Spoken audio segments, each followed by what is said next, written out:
الحمد لله رب العالمين وبه نستعين سبحانك لا علم لنا إلا ما علمتنا إنك أنت العليم الحكيم. قال سبحانه تعالى: وإلى ثمود أخاهم صالحا قال يا قوم اعبدوا الله ما لكم من إله غيره. محترم اسلامی بھائیوں، پردے میں بیٹھی اسلامی ماؤں اور بہنوں،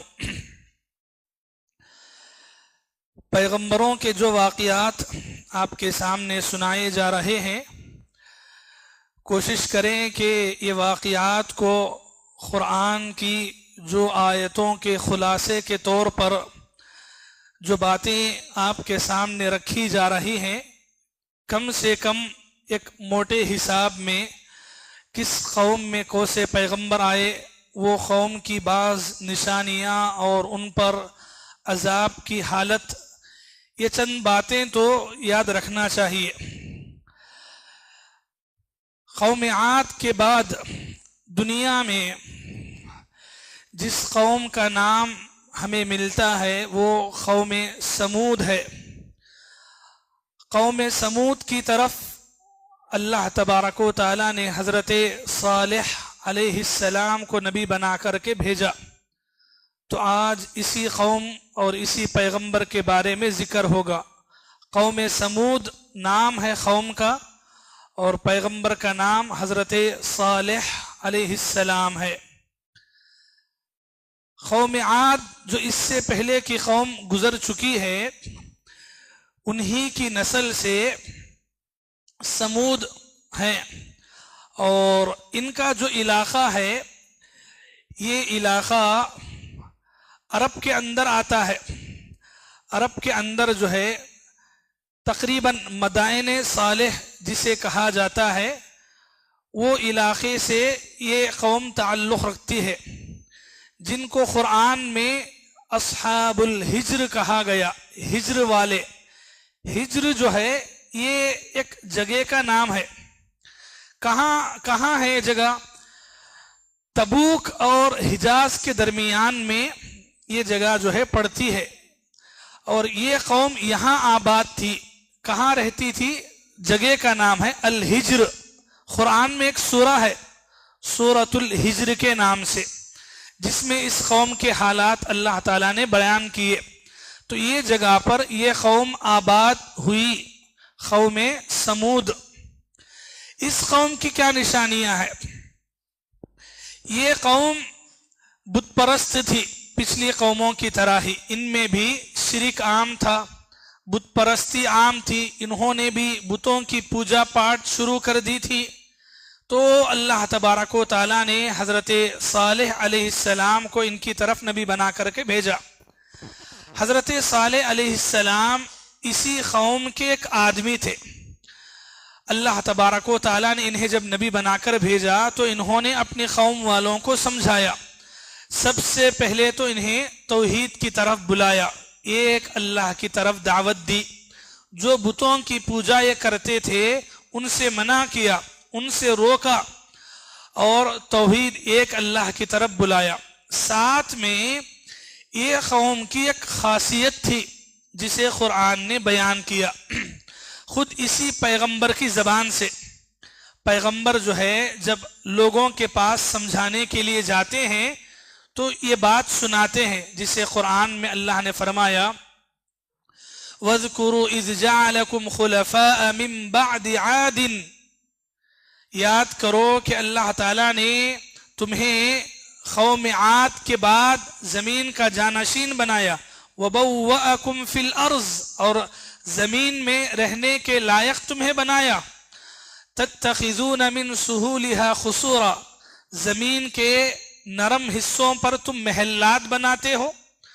تَتَّخِذُونَ مِن سُهُولِهَا قُصُورًا وَتَنْحِتُونَ الْجِبَالَ بُيُوتًا، اور پہاڑوں کو تراش کر پہاڑوں میں گھر بناتے ہو۔ یہ اس قوم کی خاصیت ہے۔ کیا؟ پہاڑوں کو تراش کر پہاڑوں میں گھر بنانا۔ آج آپ جان سکتے ہیں کہ پہاڑوں کی چٹانوں کو پھوڑنے کے لیے کوئی معمولی کام ہے نہیں، بامبوں کے ذریعے سے پھوڑا جاتا ہے پہاڑوں کی چٹانوں کو. پہاڑوں میں راستے بنانے کے لیے بڑی بڑی مشینیں لائی جاتی ہیں، بہت زمانے تک کام ہوتا ہے. یہ قوم کی خاصیت یہ تھی کہ یہ قوم بغیر کسی مشینوں کے، بغیر کسی بام کے، پہاڑوں کی جو بڑی بڑی چٹانیں ہوتی تھی ان کو اپنے ہاتھوں سے تراش کر کے اس میں گھر بناتے تھے. کیسے مضبوط گھر ہوں گے پہاڑوں کے. دیکھیں نا پہاڑوں کے بڑے بڑے چٹان، بڑے بڑے پتھر، بڑے بڑے چٹانوں کو تراش کر کے جو ہے گھر بناتے تھے. جیسے پی او پی کے ڈیزائنز ہوتے ہیں نا، تو ویسا اپنے ہاتھوں سے یہ پہاڑوں کے پتھروں کو گھر نما بناتے تھے اور اس میں ڈیزائن اپنے ہاتھوں سے کرتے تھے.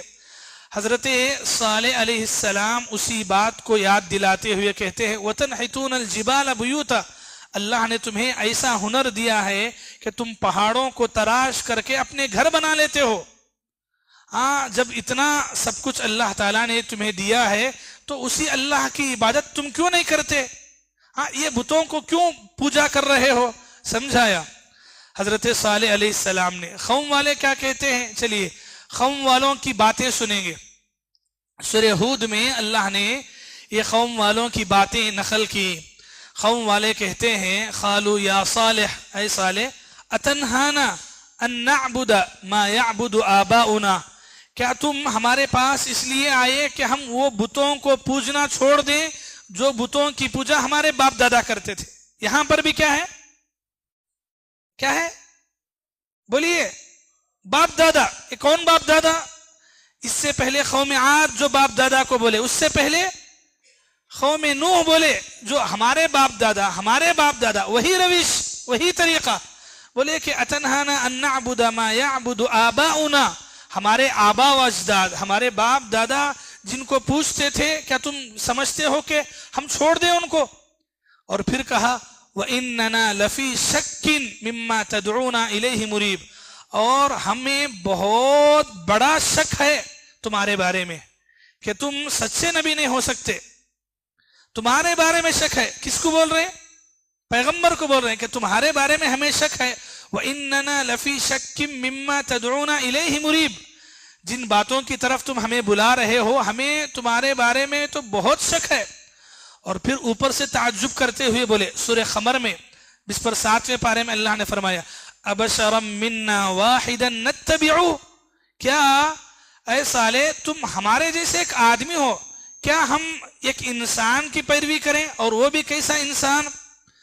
إِنَّا إِذًا لَفِي ضَلَالٍ وَسُعُرٍ أَلْقِيَ الذِّكْرُ عَلَيْهِ مِن بَيْنِنَا بَلْ هُوَ كَذَّابٌ أَشِرٌ، ایسا انسان جس پر جادو کر دیا گیا ہے، جو بہکا ہے. پیغمبر کو بول رہے، حالانکہ پیغمبر نہ جادوگر تھے نہ بہکے ہوئے تھے، لیکن بولتے کہ بہکے ہوئے جو جن پر جادو ٹونگا کیا گیا ہے کیا ہم ان کی پیروی کریں؟ یہ قوم سمود جو ہے حضرت صالح علیہ السلام کو یہ باتیں کہا کرتی تھی. حضرت صالح علیہ السلام پھر بھی ان کو سمجھاتے رہے، ان کو بتاتے رہے. تو ایک موقع ایسا آیا کہ لوگوں نے، قوم والوں نے حضرت صالح علیہ السلام اور ان پر جو چند لوگ ایمان لائے تھے ان کو یہ بات بولتے ہیں. کیا بول کر؟ قالوا اطیرنا بک وبمن معک، اے صالح ہمارے قوم میں جو نحوست دکھتی ہے وہ تمہاری وجہ سے ہے، وہ تمہارے ساتھیوں کی وجہ سے. بکا وبمن معک، اور ان لوگوں کی وجہ سے ہے جو تمہارے ساتھ رہتے ہیں، ان کی وجہ سے نحوست ہے. بولتے ہیں حضرت صالح علیہ السلام جواب دیتے ہیں قالوا طائرکم عند اللہ بل انتم قوم تفتنون، ارے نحوست تو تمہارے اعمال کی وجہ سے ہے، تم یہ جو بت پرستی شرک کر رہے ہو اس کی وجہ سے تمہارے اوپر اللہ کی جانب سے نحوست ہوگی، ہماری جانب سے کیسے ہو سکتا ہے؟ بہرحال حضرت صالح علیہ السلام سمجھاتے رہے، نصیحت کرتے رہے. تو قوم والوں نے مل کر کے ایک ڈیمانڈ کیا حضرت صالح علیہ السلام سے. کیا کہا؟ فَأْتِ بِآیَةٍ إِن كُنْتَ مِنَ الصَّادِقِينَ، اگر تم سچے پیغمبر ہو تو کوئی نشانی لا کر دکھاؤ. کیسی نشانی؟ اور نشانی کے بارے میں بھی انہوں نے کہا تفسیر کی بعض روایات میں ہے، انہوں نے نشانی کا مطالبہ کیا. دیکھیے یہ قوم کی سوچ، ایمان لانے کے لیے ان کی کتنے غلط ڈیمانڈ ہوتے ہیں. کہا ہم اگر ایمان لانا ہے تو آپ ایک کام کرنا، ایک نشانی لا کے دکھانا. کیسی نشانی؟ پہاڑ سے اونٹنی آنا ہے، پہاڑ سے اونٹنی آنا. اور اونٹنی بھی کیسی ہے؟ ایسی اونٹنی جو حاملہ ہو، حمل سے ہونا اونٹنی، ویسی اونٹنی، اور اس کا حمل بھی کتنا ہو؟ 10 مہینوں کا ہو. ایسی اونٹنی کو آپ لا کے دکھائیں. حضرت صالح علیہ السلام نے کہا کہ اگر ایسا ہوا تو ایمان لاؤ گے؟ کہا کہ ہاں، اگر ایسا آپ کر کے دکھائیں گے تو ایمان لائیں گے. حضرت صالح علیہ السلام اللہ سے دعا مانگی. کہا کہ اے اللہ، میری قوم معجزہ، ایک نشانی طلب کر رہی ہے، پوچھ رہی ہے، مانگ رہی ہے. اے اللہ، ان کے ایمان لانے کے لیے کوئی نشانی عطا کر. اللہ تبارک و تعالیٰ نے کہا اِنَّا مُرْسِلُ النَّاقَةِ، اے صالح تمہاری قوم کے جو ان کا جو دعویٰ ہے اس مطابق ہم اونٹنی بھیجنے کے لیے تیار ہیں، لیکن شرط ہے. کیا؟ فِتْنَةً لَهُمْ، یہ اونٹنی کا بھیجا جانا ان کے لیے آزمائش ہوگی، امتحان ہوگا. کیسا امتحان؟ کہ اس کے بعد وہ ایمان لائیں گے کہ نہیں. ایمان لائے تو ٹھیک ہے، ایمان نہیں لائے پھر چھوڑا نہیں جائے گا، پھر بخشیں گے نہیں ان کو.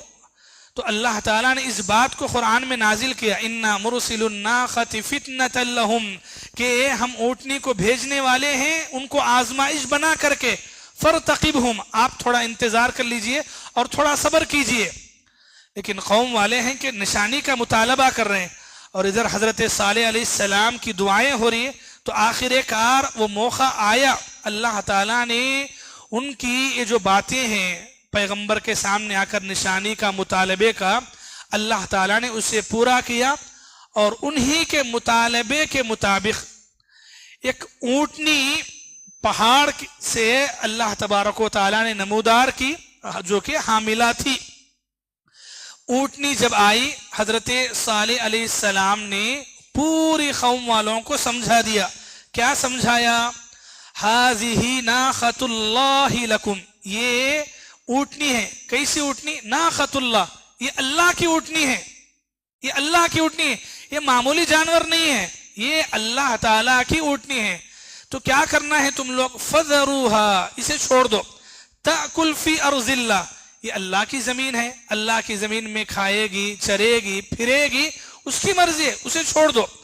لا تمسوها بسوء، اور برے ارادے سے، تکلیف پہنچانے کے ارادے سے اسے چھونا نہیں، اسے مارنا نہیں، اسے ستانا نہیں، یہ کام تم نہیں کرنا ہے. اگر کریں گے کیا ہوگا یہ بھی سمجھایا. فَيَأْخُذَكُمْ عَذَابٌ أَلِيمٌ، اگر تم اللہ کی اس اونٹنی کو نقصان پہنچاؤ گے، اللہ تعالیٰ کا دردناک عذاب تمہیں آ پکڑ لے گا. سمجھایا. اور پھر یہ جو اونٹنی تھی اللہ تعالیٰ نے نشانی کے طور پہ جب نازل کیا تو کیسی ہوں گی؟ یہ معمولی نہیں تھی، عام جانوروں سے ہٹکے تھی. پانی پینے کے لیے جب جاتی پورا پانی پی لیتی، دوسرے جانوروں کو پانی نہیں ملتا. قوم والے مانگ تو لیے اونٹنی ہونا، بلکہ اونٹنی آ گئی تو اب پریشانی، ان کے جانوروں کو پانی نہیں مل رہا ہے. پھر آ کے شکایت کرے، بولے کہ کیا تو بھی مسئلہ حل کرو. اللہ کی طرف سے حکم ہوا، کیا؟ لَكُمْ شِرْبٌ وَلَهُمْ شِرْبُ يَوْمٍ مَعْلُومٍ، اللہ نے کہا کہ ایسا کرو، باری رکھ لو، ایک دن یہ اونٹنی آ کے پانی پیے گی، اس دن کوئی جانور نہیں آئے گا. دوسرے دن تمہارے پورے جانوروں کو سیراب کر لو، دوسرے دن میں یہ اونٹنی نہیں آئے گی پانی پینے کے لیے. تو ایسا باری مقرر کی گئی. اس کے باوجود بھی پانی کا مسئلہ ہوا. کیوں؟ ایک دن پی لے، دوسرے دن پانی کہاں سے آنا ہے، وہ مسئلہ ہوا.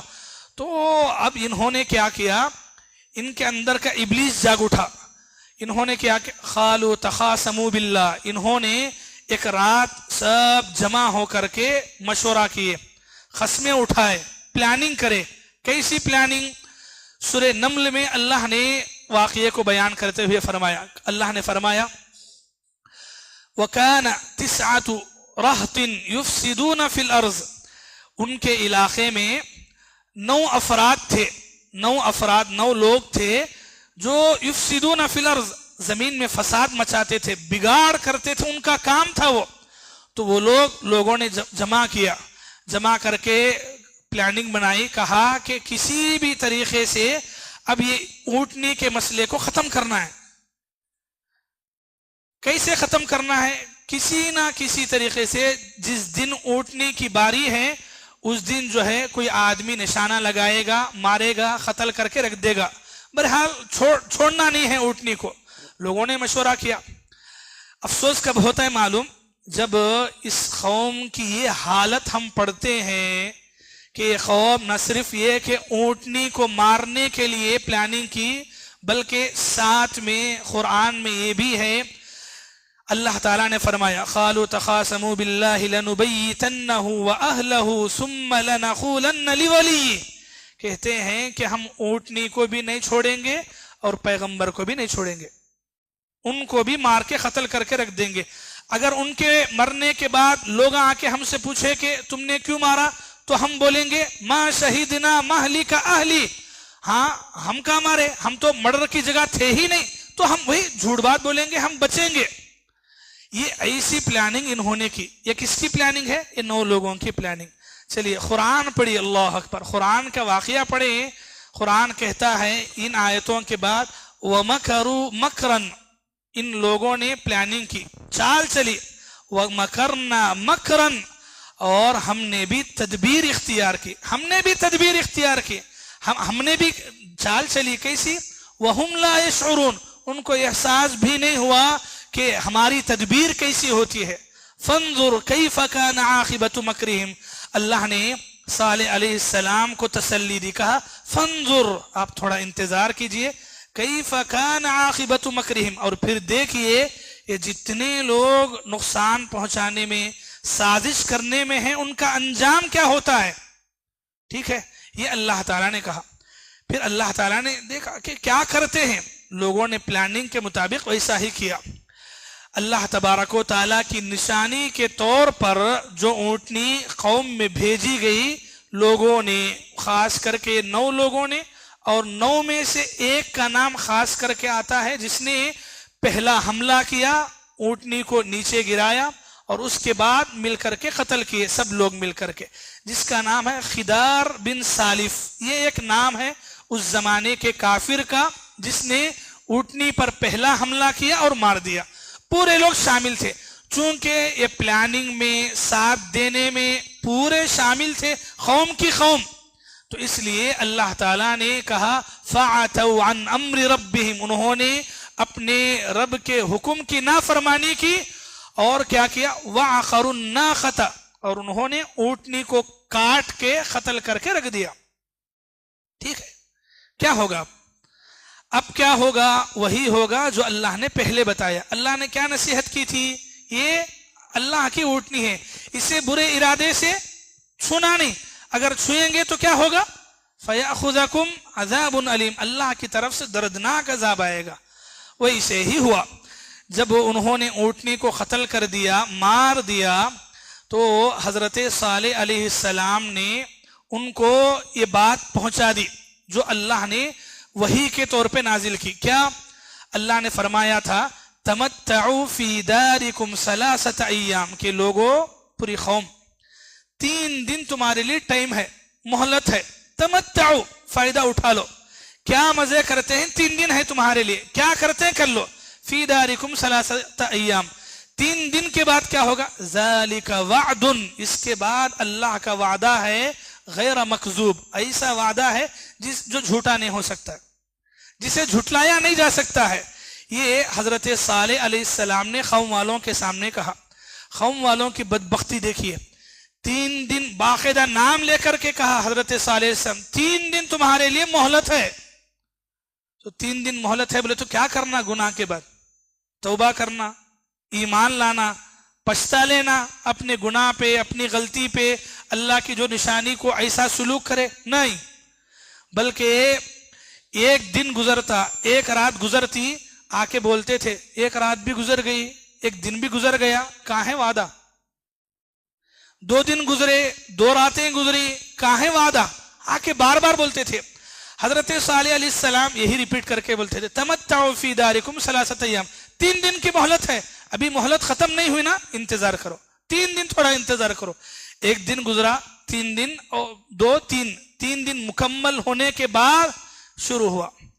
اللہ تعالیٰ نے جو کہا کہ ہم نے بھی، انہوں نے مکر کیا، پلاننگ کی چال چلی اور ہم نے بھی کیا، تو ویسے ہی ہوا۔ اللہ تعالیٰ کی طرف سے عذاب آیا۔ کیسا عذاب؟ قرآن کہتا ہے وَأَخَذَ الَّذِينَ ظَلَمُوا الصَّيْحَةُ فَأَصْبَحُوا فِي دِيَارِهِمْ جَاثِمِينَ۔ کیا عذاب آیا ہے قوم پر؟ چیخ، پکار، چیخ، ایسی زوردار چیخ، معمولی چیخ نہیں ہے۔ انسان کے کان کی ایک لیمٹ ہے جو ایک آواز کو برداشت کر سکتا ہے، حد سے زیادہ آواز آئی تو ہم برداشت نہیں کر سکتے ہیں، اور اگر یہی آواز ایک چیخ بن جائے اور پھر وہ چیخ عذاب بن جائے اور اللہ کی طرف سے عذاب کے طور پہ قوم پر نازل ہو، کیا حالت ہوگی؟ قرآن نے کہا فَأَصْبَحُوا فِي دِيَارِهِمْ جَاثِمِينَ، وہ چیخ عذاب بن کر کے ایسی آئی، وہ جہاں تھے وہیں کے لاش بن گئے۔ مطلب پورے انسان گھروں میں ہیں، بیٹھے ہیں، لیکن چیخ نے ان کو اندر سے ایسے ہلا کے رکھ دیا، ان کی روحیں ایسی نکل گئیں کہ وہ گھروں کے اندر چلتے پھرتے لاش بن گئے اور وہیں کے وہیں ڈھیر ہو گئے، وہیں کے وہیں۔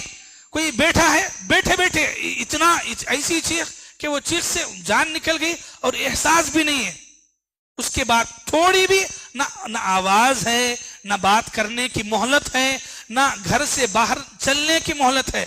قرآن نے کہا جن جن لوگوں نے ظلم کیا اور ظلم میں شامل رہے، وہ سب کے سب کو اللہ تعالیٰ کی طرف سے یہ پکڑنے دبوچ لیا، اور ان کا یہ انجام ہوا کہ ایک چیخ کے مارے پوری کی پوری قوم تباہ و برباد ہوئی۔ سورہ حاقہ پڑھیں، پھر اللہ تعالیٰ نے وہاں بھی وہاں فَأُهْلِكُوا بِرِيحٍ صَرْصَرٍ، اللہ تعالیٰ نے وہیں پر یہ بھی کہا کہ انہیں ایک ایسی آواز کے ذریعے سے ہلاک کر دیا گیا جس آواز نے، جس چیخ نے ایک کو بھی نہیں چھوڑا۔ ہاں، ایک انسان تھا جو اس وقت قوم میں نہیں تھا بلکہ حرم میں تھا، کعبۃ اللہ میں، وہ زمانے میں، تو وہ ایک انسان بچا رہا حرم میں ہونے کی وجہ سے۔ بعد میں جب وہ حرم کا جو بارڈرز ہیں، حدود، حرم کے جو حدود بارڈرز ہیں، جب وہ بارڈر وہ پار کر کے اپنے علاقے کی طرف، وہ کعبۃ اللہ کو گیا تھا اصل میں، تو جب کعبۃ اللہ سے ریٹرن ہوا، اور ریٹرن بولے تو کیسے، وہ بارڈر جیسے ہی پار کیا اس کو بھی اس چیخ نے دبوچ لیا اور وہ بھی وہیں کا وہیں ڈھیر ہو گیا۔ اس طرح دیکھتے دیکھتے 3 دن کی مہلت کے بعد پوری کی پوری قوم تباہ و برباد ہوئی۔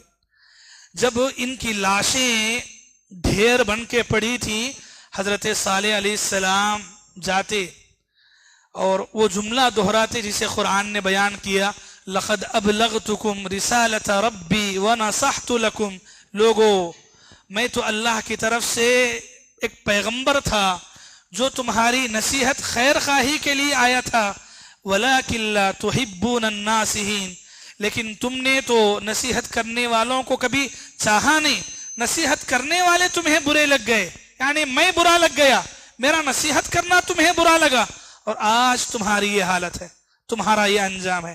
قرآن اس واقعے کو بیان کرتے ہوئے چلیے وہ بات یاد لائیے، پھر سے دماغ میں لائیے۔ کون سی بات؟ وَتَنْحِتُونَ مِنَ الْجِبَالِ بُيُوتًا آمِنِينَ، پہاڑوں کو تراش تراش کے گھر بناتے تھے۔ اللہ تعالیٰ نے کہا فَتِلْكَ بُيُوتُهُمْ خَاوِيَةً بِمَا ظَلَمُوا، ان کے کرتوت، ان کے ظلم کی وجہ سے ان کے بڑے بڑے محلات جو تراش کے بنا کے چھوڑ کے گئے وہ خالی ہیں، جا کے دیکھو۔ فَتِلْكَ بُيُوتُهُمْ خَاوِيَةً بِمَا ظَلَمُوا، یہ ان کے گھر ہیں، یہ ان کی عمارتیں ہیں جو ان کے ظلم کی وجہ سے آج خالی پڑ گئی ہیں۔ عمارتیں ہیں لیکن عمارتوں میں بسنے والا کوئی انسان نظر نہیں آئے گا، کیوں؟ ان کے ظلم کی وجہ سے۔ یہ اس قوم کی حالت، اس قوم کا انجام بنا جو قرآن نے ذکر کیا۔ یہ قوم چونکہ عرب میں رہنے بسنے والی قوم تھی، اللہ کے نبی کے زمانے میں اس علاقے سے آپ کو ایک مرتبہ گزرنے کا اتفاق ہوا۔ اللہ کے نبی جب جنگ تبوک کو جا رہے تھے تو راستے میں یہ ایریا پڑتا ہے، یہ علاقہ ہے بستی. اللہ کے نبی اور صحابہ کرام جا رہے ہیں تو راستے میں لوگوں نے پڑاؤ کیا، تھوڑی دیر رکے. تو رکنے کے بعد لوگوں نے کیا کیا، وہ کنویں کے پاس جو مطلب اسی علاقے میں آتے تھے کنویں، بعض بوڑیاں، وہاں کا پانی لا کر کے استعمال کرنے لگ گئے. آٹا ملا کر کے پانی سے آٹا گوندنے لگے، اور ہنڈیوں میں گوشت پکانے کے لیے، گرم کرنے کے لیے وہ پانی استعمال کیے. اللہ کے نبی صلی اللہ علیہ وسلم کو جب پتا چلا کہ ان کنووں کا پانی استعمال کیا گیا ہے، مسند احمد کی حدیث ہے، اللہ کے نبی صلی اللہ علیہ وسلم نے اس پانی کو، ان ہانڈیوں کو گرانے کا حکم دیا، اور جو آٹا ملایا گیا اس کے بارے میں حکم دیا کہ کوئی انسان اسے نہ کھائے بلکہ وہ آٹا جانوروں کو کھلایا جائے. اور اس کے بعد اللہ کے نبی صلی اللہ علیہ وسلم نے یہ بات ارشاد فرمائی، جسے امام بخاری نے اپنی کتاب میں حدیث نمبر 4420 پہ نقل کیا. اللہ کے نبی صلی اللہ علیہ وسلم نے نصیحت کرتے ہوئے فرمایا اس موقع پہ، لا تدخلوا على هؤلاء المعذبين الا ان تكونوا باكين.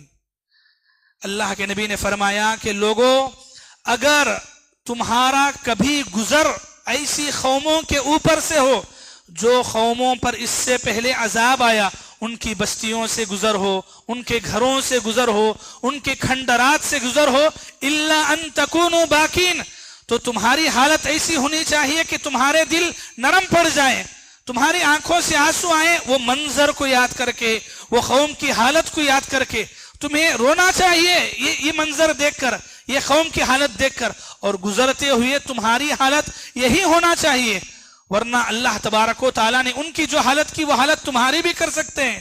تو ایسا جو قومیں ہلاک ہوئی، جن جگہوں پر اللہ کا عذاب آیا، گویا اللہ کے نبی نے ان جگہوں پر ٹھہرنا پسند نہیں کیا، ان جگہوں کی چیزوں کو استعمال کرنا اللہ کے نبی نے پسند نہیں کیا. اگر کسی ضرورت کی خاطر آدمی وہاں سے گزرتا بھی ہے تو ایک رقت لے کر کے، اللہ تبارک و تعالیٰ کی طرف سے جو عذابات آئے اسے سوچ کر کے انسان کا دل پگھلے، انسان کی آنکھوں سے آنسو آئے، ایسا گزرنے کا حکم دیا گیا، اور وہ بھی وقت ضرورت. اور اللہ کے نبی صلی اللہ علیہ وسلم نے یہ بات اپنے زمانے میں جنگ تبوک کو جاتے ہوئے اس قوم پر تبصرہ کرتے ہوئے اللہ کے نبی صلی اللہ علیہ وسلم نے فرمایا. یہ اس قوم کے بارے میں قرآن و حدیث کی باتوں کا خلاصہ رہا. قوم کیا ہے، قوم کی طاقت کیا ہے، قوم کا ہنر کیا ہے. پہاڑوں کو تراش کے گھر بنانا معمولی بات نہیں میرے بھائی، معمولی بات نہیں ہے. بڑی بڑی چٹانوں کو، اتنی طاقتور قوم عاد، یہ لمبے ہٹے کٹے مضبوط تھے. وہ قوم عاد یہ ہٹے کٹے اتنے مضبوط نہیں تھے، لیکن پہاڑوں کو تراش کے گھر بنانا ان کے ہاتھوں کا ہنر تھا. وہ بولتے نا دامے ہاتھ کا کھیل، ویسا معمولی تھا. لیکن جب انسان اللہ تبارک و تعالیٰ کو بھول جائے، اس کی طاقت، اس کا ہنر، اس کی صلاحیت سب کچھ بیکار ہے. اور یہ اللہ کے لیے نہ ہو تو پھر انسان اگر اس میں مست ہو کر کے، بے ہوش ہو کر کے، مدہوش ہو کر کے زندگی گزارے، اللہ کو بھول جائے، تو جو کچھ اللہ نے دیا ہے وہ تباہ و برباد ہونے میں وقت نہیں لگتا ہے. یہاں تو 3 دن کا وقت دیا. ایک بات اس قوم کے بارے میں بتاتا ہوں. یہ ایک قوم پر اللہ تبارک و تعالیٰ نے جو عذاب نازل کیا، باقاعدہ ان کو پہلے سے بتایا گیا. پیغمبر نے بھی کہا کہ نشانی کا مطالبہ کر رہے ہو تو نہیں کرنا بہتر ہے، اگر کر رہے ہیں تو ٹھیک ہے، نشانی آئے گی، لیکن نشانی کے آنے کے بعد نشانی کا غلط استعمال نہیں کرنا. قوم والوں نے اللہ کی نشانی کو ہاتھ لگائے. یہ کوئی معمولی جرم ہے؟ ایک تو پیغمبر کو جھٹلایا، دوسرا پیغمبر کو جھٹلانے کے ساتھ اللہ جو معجزہ نازل کرے وہ معجزے سے بھی چھیڑ چھاڑ کرے، قتل کرے. یہ دوسرا جرم تھا. تو اور اس سے بڑا جرم کیا تھا معلوم؟ یہ جرم کرنے کے باوجود بھی ابھی کیا بھی نہیں آیا تو عذاب. کہاں ہے عذاب؟ یہ بولنا یہ بہت خطرناک ہے. 3 دن کی جب مہلت ملی، بولتے تھے کہ دن گزر رہے، 1 دن گزرا، 2 دن گزرے، کہاں ہے عذاب؟ یہ اللہ کے عذاب کو چیلنج کرنا نہیں ہے تو اور کیا ہے؟ اللہ کے عذاب کو، اللہ کی طاقت کو چیلنج کر کے کوئی بچا ہے؟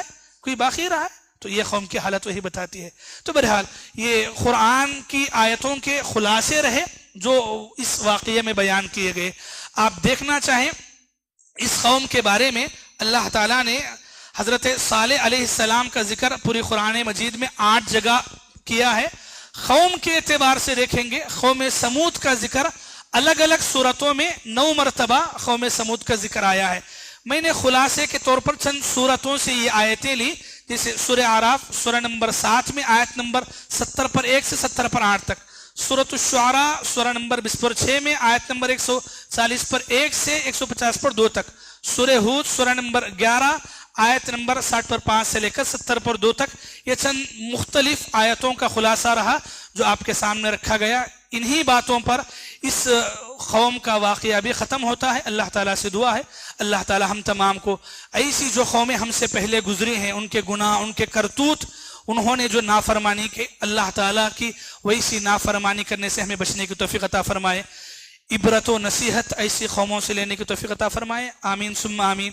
وآخر دعوانا ان الحمد للہ رب العالمین. والسلام علیکم ورحمۃ اللہ وبرکاتہ.